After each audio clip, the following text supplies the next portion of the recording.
바울은 지금 아그리빠 왕의 요청으로 신임 총독 베스도가 개최한 청문회에 불려 나와서 자기 변론을 하고 있는데, 그 변론은 사실은 스스로를 변론함이 아니요 예수 그리스도를 변론하고 증거하는 복음의 기회로 바울이 삼고 있는 것을 보게 됩니다. 바울은 하나님께서 약속하신 메시아에 대한 소망 때문에 자신이 유대인들에게 고발당하였음을 밝히면서 당신들은 하나님이 죽은 사람을 살리심을 어찌하여 못 믿을 것으로 여깁니까? 라고 반문함을 통해서 전체 흐름을 복음의 현장으로 이게 바꾸고 있는 것을 봅니다.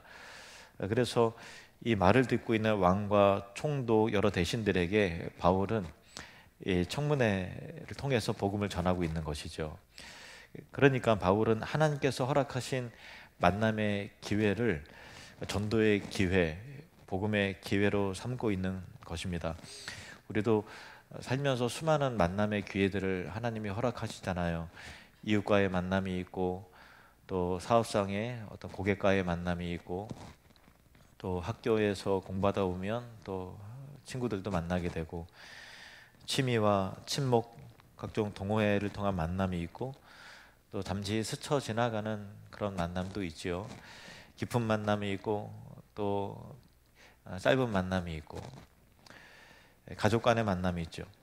우리가 복음을 듣고 예수를 믿어 구원을 받게 된 것도 누군가 나와의 그 만남을 그냥 가벼운 만남으로 생각하지 않고 복음의 기회로 삼고, 또 그 만남을 복음의 만남이 되도록 하게 했기 때문에 우리도 예수를 믿어 구원을 받게 되었다는 사실을 여러분 알고 있을 겁니다.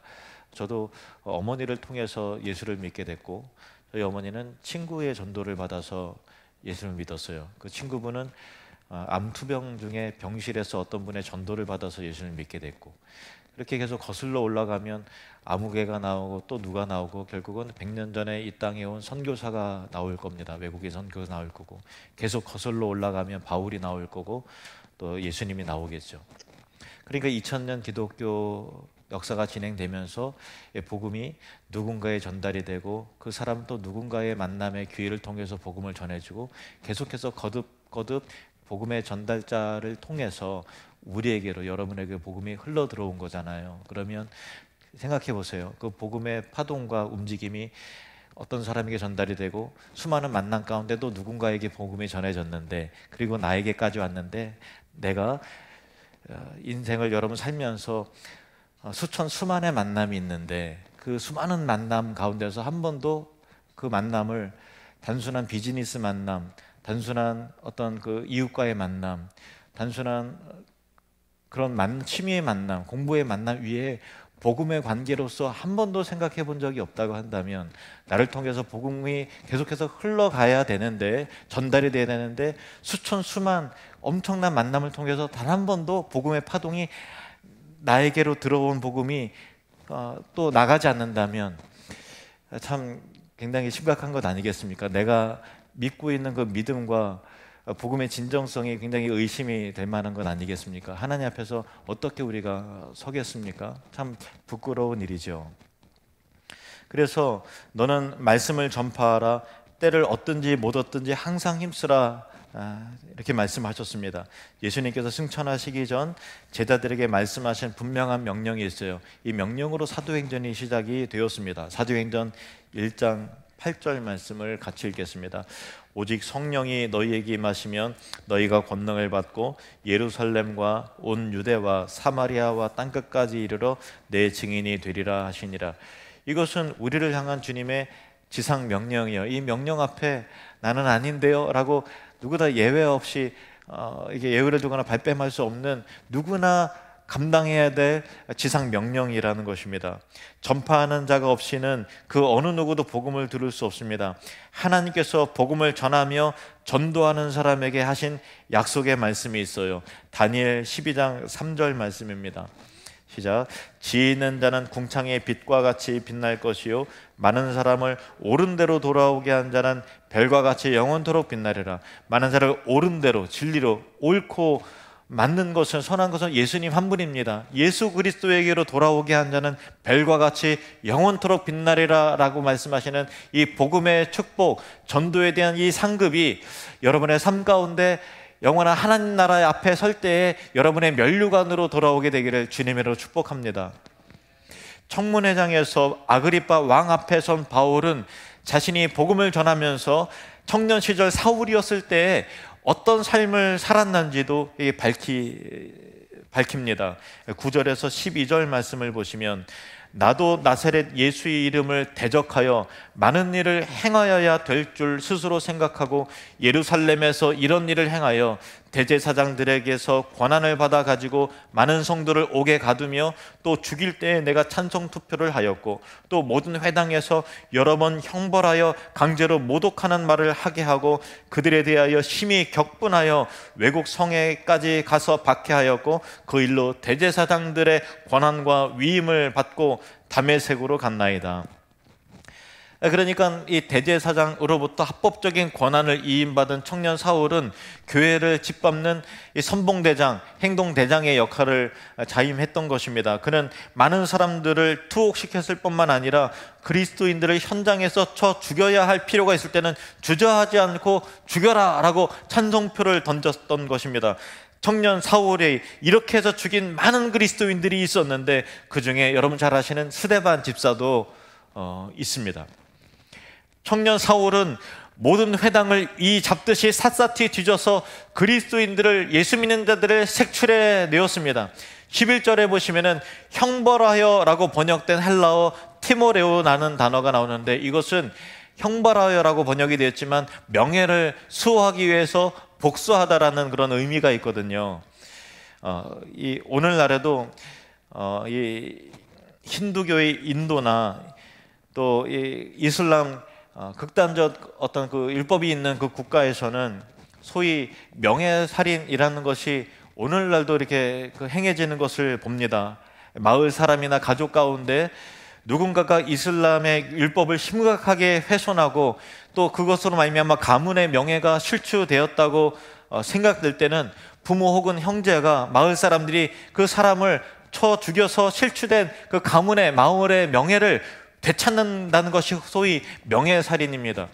얼마 전 기사를 보니까 파키스탄 10대 소녀가 남자애들과 함께 이제 춤추는 동영상이 다른 친구가 그 SNS에 올리는데 그 아버지가 SNS를 그걸 보다가 자기 딸이 이렇게 춤을 추는 것을 보고서 격분한 나머지 딸을 죽여버렸어요. 명예살인인 것입니다. 그 아버지는 딸의 죽임으로 집안에 실추된 자존심과 명예를 회복한다라고 하는 매우 잘못된 종교적 이유가 있었던 것이지만 이것은 얼마나 악한 것입니까? 그런데 그 사람의 마음에는 이것이 옳고 이것이 정당하고 이를 통해서 가문의 명예를 회복해야 된다라고 하는 어떤 그 열심이 있었던 것이죠. 그러나 잘못된 것 아닙니까? 본문에서 형벌하여라고 하는 그 단어가 유사한 의미입니다. 그리스도인들이 이스라엘의 명예, 유대교의 명예를 더럽혔으므로 그 명예를 수호하기 위해서 형벌해야 된다라고 하는 열정이 바울에게 있었던 것입니다. 청년 사울에게 있었던 것이죠. 그렇게 그들을 죽이기도 하고 그리스도인들을 강압해서 그들 스스로 예수님을 모독하고 저주하는 말을 하게 하는 것입니다. 이렇게 잔인하고 포악하게 핍박을 한 사울은 더욱 기세등등해서 이스라엘 경계를 넘어서 흩어진 디아스포라 유대인들, 외국에 살고 있는 그 유대인들 가운데 그리스도인들을 색출해서 예루살렘으로 잡아 끌어들이기 위해서 대제사장으로부터 공문을 위임받아서 그렇게 다메섹으로 간 것입니다. 청년 사울이 유대교 내에서는 열심히 있고 똑똑하고 일 잘하고 전도 유망한 미래의 지도자감이라고 다들 그렇게 생각했겠지만 당시 교회 그리스도인들의 입장에서 보면 아주 잔인하고 포악한 행동대장에 불과했던 것이죠. 그런데 사울은 대체 왜 무엇 때문에 그토록 잔인하고 포악하게 교회를 짓밟는 폭도가 되었을까? 그 이유를 이 바울 스스로가 아그리빠 왕에게 밝히고 있는 내용이 있습니다. 9절을 다시 보시면 한때 나도 나사렛 예수의 이름을 대적하여 많은 일을 행하여야 될 줄 스스로 생각하고 나도 그리 생각했다라는 거예요. 다른 다수의 유대교인들처럼 예수의 이름을 대적하고 그와 관련된 많은 일을 앞장서서 행해야 된다고 그렇게 스스로 생각했다라는 것입니다. 당시 유대교인들이 예수와 기독교를 증오하고 기독교인들을 말살시켜야 할 대상으로 다들 생각했듯이 나도 그게 마땅히 옳은 줄로 알고 그게 하나님을 위한 일인 줄로 알고 그렇게 스스로 생각하여 행동했다라는 거죠. 여기서 우리가 짚고 넘어가야 될 중요한 부분은 나도 스스로 그렇게 스스로 생각했다고 하는 내 사고가 독립적이라고 스스로 생각했겠지만 나도 그렇게 생각했다는 걸 통해서 사회적인 분위기와 흐름에 자기도 함몰되어 있어서 그것이 그렇게 옳은 줄로 그렇게 생각했다라는 것이죠. 다른 사람과의 관계, 사회적인 분위기와 압력, 그리고 타락한 본성과 죄의 영향, 더 나아가 마귀의 영향을 받는다는 점에서는 우리가 스스로 생각하는 것 같지만 독립적일 수 없다라는 것입니다. 누군가의 영향을 받는 거죠. 사회 분위기의 영향을 받는 것입니다. 그리고 그렇게 영향을 받은 생각이 행동으로 나오게 되는 것입니다. 마귀는 우리의 생각을 조종을 합니다. 요한복음 13장 2절 말씀을 보시면 마귀가 벌써 시몬의 아들 가룟 유다의 마음에 예수를 팔려는 생각을 넣었더라. 물리적인 행동을 유다를 주동한 건 아니에요. 팔려는 생각을 넣었고 유다는 그 생각을 덥석 물었어요. 그리고 나서 그렇게 행동한 것입니다. 마귀는 사람의 생각에 영향을 주는 것입니다. 그리고 우리의 생각에는 세상의 철학과 가르침과 또 가르침도 사상도 생각과 판단에 영향을 받게 돼 있는 것이죠. 골로새서 2장 8절 말씀 함께 읽겠습니다. 누가 철학과 헛된 속임수로 너희를 사로잡을까 주의하라. 이것은 사람의 전통과 세상의 초등학문을 따름이요 그리스도를 따름이 아니더라. 우리가 생각하는 것에 세상의 속임수와 헛된 철학과 사상에 우리가 사로잡힐까 주의해라 라는 것입니다. 이것은 사람의 전통과 세상의 초등학문이요 그리스도를 따름이 아니라는 것이죠. 지금 우리나라는 너무 좌우가 갈려서 서로가 서로를 너무나 비방하고 증오하는 그런 모습이 참 안타깝습니다. 그들 나름대로의 진심과 명분은 있겠죠. 그렇지만은 우리 기독교인들도 너무 극단적으로 치우치는 것 같아서 참 마음이 안타깝습니다. 나와 같은 진영이 아니라면 도매급으로 매도하고 공격하고 일을 가는 모습들을 보게 되는 것입니다. 그런데 그 증오와 비방과 그 생각과 그 감정이 스스로에게서 나오는 것이기도 하지만 내가 속한 단체와 좋아하고 자주 듣는 언론과 유튜버 그리고 극단적인 강성파들에 의해서 선동당해서 이루어지는 것이 많다라는 거예요. 그러니까 순수 내 세상과 내 생각과 판단이라기보다는 사회적인 분위기에 휩쓸려 가는 경향이 많다라는 거예요. 죄송합니다. 설계의 요점은 정치 얘기를 하려는 것이 아니라 우리가 그렇다는 것을 말씀드리는 거예요. 우리는 내 생각과 감정이 자신의 무지와 죄성과 그리고 이 세상의 철학과 사상에 또 마귀에게 잘못된 영향을 받아 치우치거나 잘못된 판단을 할 수도 있는 그런 미약한 존재라는 것을 우리는 하나님 앞에 인정을 해야 된다라는 그 말씀을 드리고 싶은 거예요. 우리가 다 압니까? 우리가 모르는 영역이 얼마나 많아요. 그런데 마치 다 아는 것처럼 그렇게 행해서는 안 된다라는 거예요. 우리의 판단이 치우칠 수 있다라는 거예요. 우리의 감정이 잘못된 것에 의해서 극단적으로 치달을 수 있는 연약함이 있다라는 것. 그러니까 내 감정과 생각과 판단을 의심해 볼 수 있어야 된다라는 거죠. 내가 생각하고 판단하는 것이 무조건 옳다고 그렇게 하나님 앞에서 말할 수 있습니까? 어떤 경향과 어떤 판단을 할 수 있죠. 어떤 입장을 띌 수 있습니다. 당연하죠. 내 입장을 밝힐 수 있고 뛸 수 있습니다. 그런데 반드시 100% 옳다라고 스스로 그렇게 할 수 있는 사람이 있습니까? 우리는 피조물이고 우리는 지성적으로 무지하고 우리는 죄의 영향을 받을 수밖에 없고 다른 것의 사상과 철학에 오염될 수도 있는 그런 존재들 아닙니까? 다시 성경으로 돌아와서 거듭남이란 영적 성숙이란 우리의 생각을 하나님의 관점으로 바꾸는 것입니다. 하나님의 말씀이 내 생각에 하나님의 뜻이 이 성경의 가치관이 내 판단에 가장 깊은 영향을 미치는 것이 예수 믿는 사람들인 것입니다. 로마서 12장 2절 말씀, 너희는 이 세대를 본받지 말고 오직 마음을 새롭게 함으로 변화를 받아 하나님의 선하시고 기뻐하시고 온전하신 뜻이 무엇인지 분별하도록 하라. 분별해야 한다는 것입니다. 의심하라는 것입니다. 자기 생각도 의심하라는 거예요. 내 감정이 어디로부터 왔나 의심해 보라는 거예요. 이 세대의 가치관을 본받지 말고 성경적 가치관, 하나님의 뜻이 무엇인지 냉철하게 분별하면서 기도하면서 간구하면서 말하고 행동하고 판단해야 한다는 것입니다. 이스라엘 백성들이 400년간 애굽에서 혹독한 노예살이에 시달렸습니다. 하나님께서 그들의 탄식 소리를 긍휼히 여겨주시고 들으시고 그들을 구원하십니다. 그들을 출애굽하게 하십니다. 그런데 그들이 처음부터 40년간의 광야 생활을 하게 된 것은 아니었어요. 출애굽한 그들은 얼마 되지 않아서 이 가나안 땅에 진입하는 가데스 바네아라는 곳에 이르게 되었습니다. 그리고 이제 그 땅에 들어가 점령만 하면 되는 순간에 모세가 각 지파별로 지휘관 한 명씩 12명을 가나안 땅으로 보내서 40일간 정탐하게 하는 것입니다.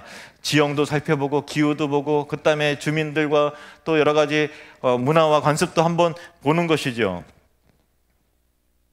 정탐을 마치고 그들이 돌아왔는데 그들의 입장과 보고가 서로 상이한 거예요. 10명의 정탐꾼은 그 땅을 아주 악평을 하면서 그 땅은 그 거주민을 삼키는 땅이요, 그곳 모든 백성은 신장이 장대한 자들이고 그곳의 아낙 자손은 거인들인데 그들 앞에서 우리가 정말 우리 스스로 보기에 메뚜기처럼 보였다. 아마 그들도 우리 보기에 메뚜기처럼 보였을 것이다 라고 말을 하는 것입니다. 다수가 그렇게 말을 해요. 반면에 여호수아와 갈렙은 아닙니다. 그 땅은 심히 아름다운 땅이고 하나님이 우리를 기뻐하시면 우리를 반드시 그 땅으로 인도하실 줄로 믿습니다. 하나님을 거역하지 마시기 바랍니다. 그 땅 백성을 두려워하지 마십시오. 그들은 우리의 밥입니다. 여호와는 우리와 함께 하시니 그를 두려워하지 마시기 바랍니다 라고 아무리 목소리를 높여 설득을 해도 이미 여론과 분위기는 다 기울어져 간 것입니다.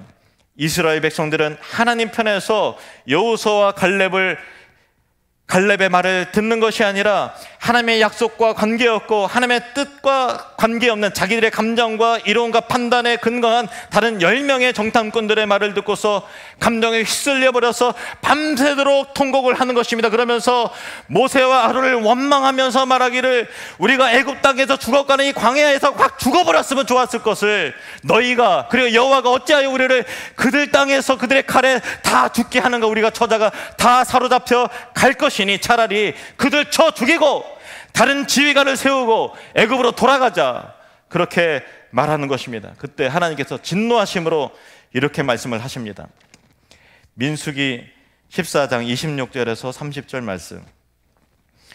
여호와께서 모세와 아론에게 말씀하여 이르시되 나를 원망하는 이 악한 회중에게 내가 어느 때까지 참으랴.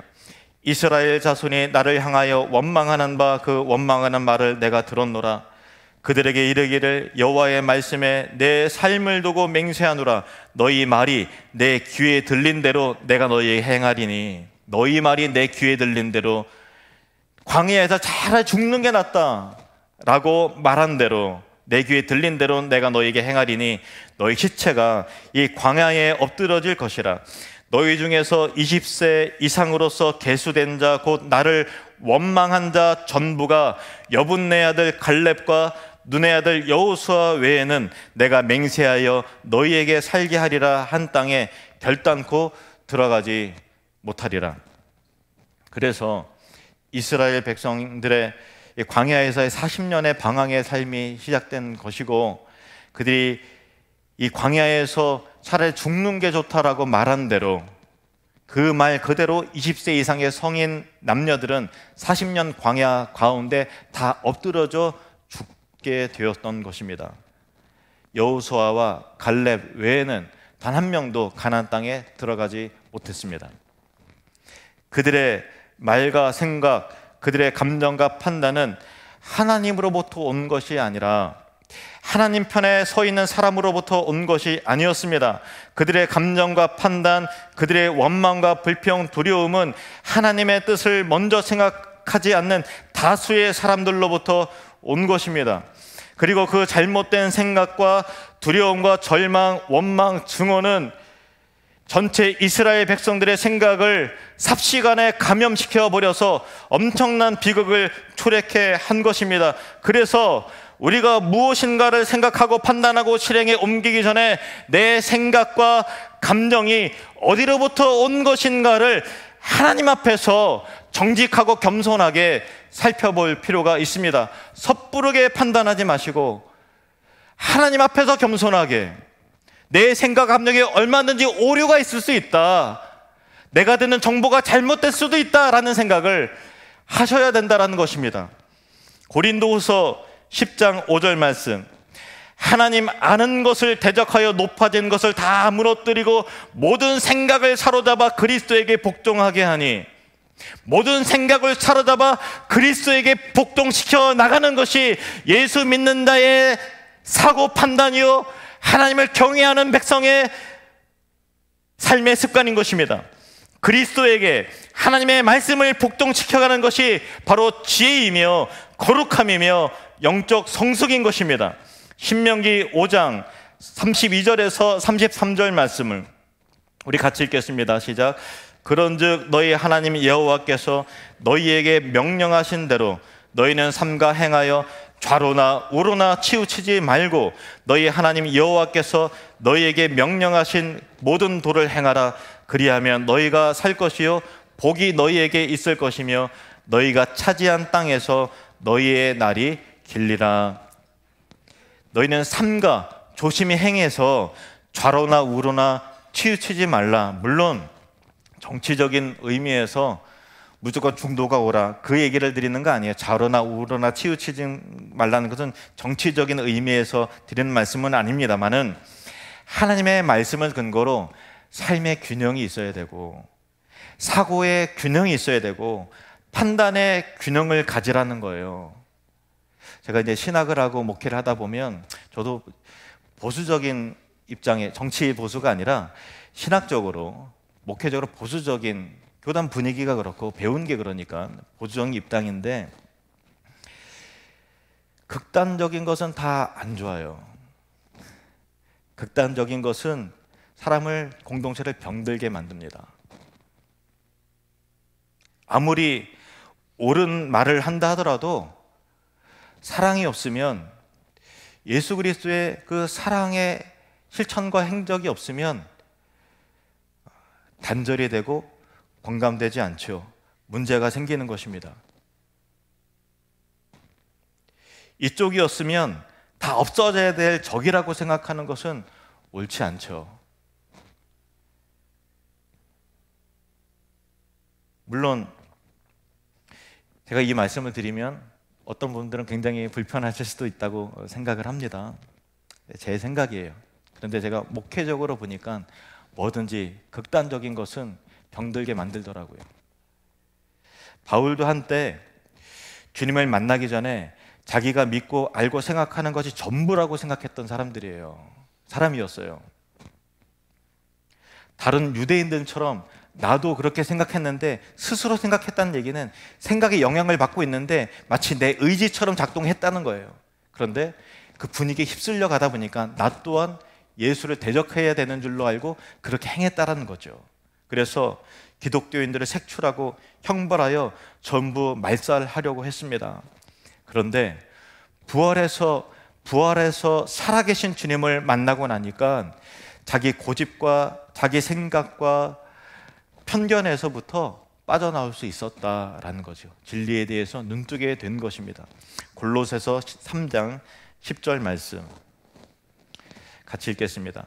새 사람을 입었으니 이는 자기를 창조하신 이의 형상을 따라 지식에까지 새롭게 하심을 입은 자니라. 새 사람을 입는 것이 거듭남인데, 자기를 창조하신 이의 형상을 따라 예수 그리스도를 닮아야 되는 거예요. 우리의 인격이 그리스도를 닮아야 되는데 지식에까지, 내가 그동안 알고 있었던 것이 성경적 가치관에 새로운 뒤집어지는 역사가 나타나는 거죠.